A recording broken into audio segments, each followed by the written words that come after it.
y a une plante qu'on croit souvent dans nos jardins sans même y prêter attention, et pourtant elle cache un secret absolument fascinant. C'est à la fois un remède tout doux et un poison redoutable. Aujourd'hui, on explore l'histoire de la saponaire, une plante à la double nature pour le moins surprenante. On va commencer par une question qui peut paraître un peu folle. Est-ce qu'une plante peut vraiment faire du savon ?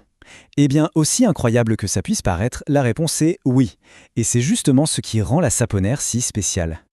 Alors, de qui parle-t-on exactement? Voici la Saponaria officinalis, ou comme on l'appelle plus simplement, l'herbe à savon. Son nom vient tout droit du latin sapo, qui veut dire savon, bien sûr. Et ce n'est pas un hasard, non, ses racines sont pleines de saponines, des petites molécules qui, dès qu'elles touchent l'eau, se mettent à mousser. Un vrai détergent offert par la nature. Bon, attaquons sa première facette, la plus connue de toutes, son incroyable pouvoir nettoyant. C'est un véritable cadeau pour tous ceux qui cherchent des alternatives plus douces, plus écologiques. Et le plus dingue dans tout ça, c'est la simplicité du truc. Il suffit de faire bouillir des racines ou des feuilles, on filtre, et voilà, on a une lessive ou un shampoing 100% naturel. Ce liquide qui mousse est tellement doux qu'il est parfait pour les peaux sensibles ou pour laver les tissus les plus délicats sans rien abîmer. Mais attention, la saponaire ne se contente pas de nettoyer l'extérieur. Son pouvoir va bien plus loin. Elle est aussi connue depuis des siècles pour nettoyer de l'intérieur. Allons voir son rôle dans la médecine traditionnelle. En fait, la saponaire, elle agit un peu sur 3 fronts.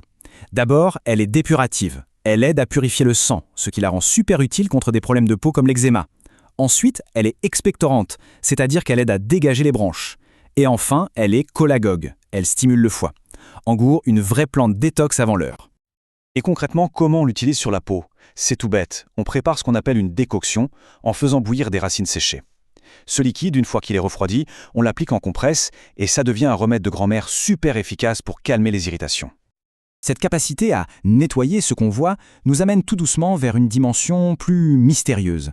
On disait d'elle qu'elle avait le pouvoir de révéler la vérité cachée sous les apparences. C'est une image forte, non? Comme elle lave la saleté, on pensait qu'elle pouvait aussi laver les illusions. Et là, on entre dans la partie la plus secrète de la saponaire, son lien avec les rituels anciens où son pouvoir de nettoyage prenait une toute autre dimension, une dimension spirituelle. Dans le folklore, la saponaire était carrément essentielle.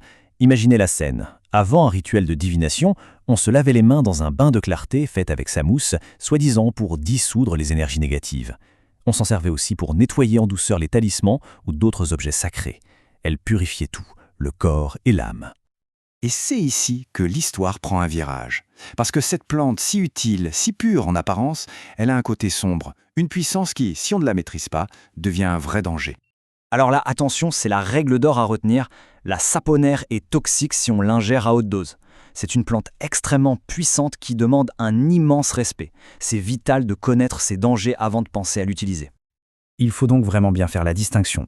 En usage externe, en shampoing ou en compresse sur la peau, les risques sont minimes. Mais alors, en usage interne, c'est une toute autre histoire. L'ingestion doit être extrêmement contrôlée et toujours supervisée par un professionnel de santé. Et pourquoi il faut être si prudent? D'abord, la saponaire est hémolytique. Ça veut dire qu'à forte dose, si elle passe dans le sang, elle peut littéralement détruire les globules rouges. Une surdose peut aussi provoquer des vomissements et des diarrhées sévères. Et un dernier avertissement, écologique cette fois, ne jamais jeter une préparation à base de saponaire dans un cours d'eau. Ces saponines sont mortelles pour les poissons. Alors, comment on fait pour profiter de ces bienfaits sans s'exposer à ces dangers?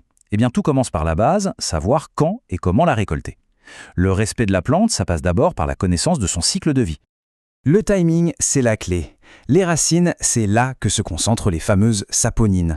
Il faut les récolter à 2 moments bien précis, soit à l'automne, quand la plante entre en repos et stocke toute son énergie sous terre, soit au tout début du printemps, juste avant que la sève ne remonte en force. C'est à ces moments-là que ses principes actifs sont les plus puissants. Et on termine sur cette question qui résume finalement toute la complexité de la saponaire. Comment une seule et même plante peut-elle incarner à la fois le soin le plus doux et le poison le plus redoutable? C'est peut-être ça toute la magie et toute la sagesse que le monde végétal a à nous offrir.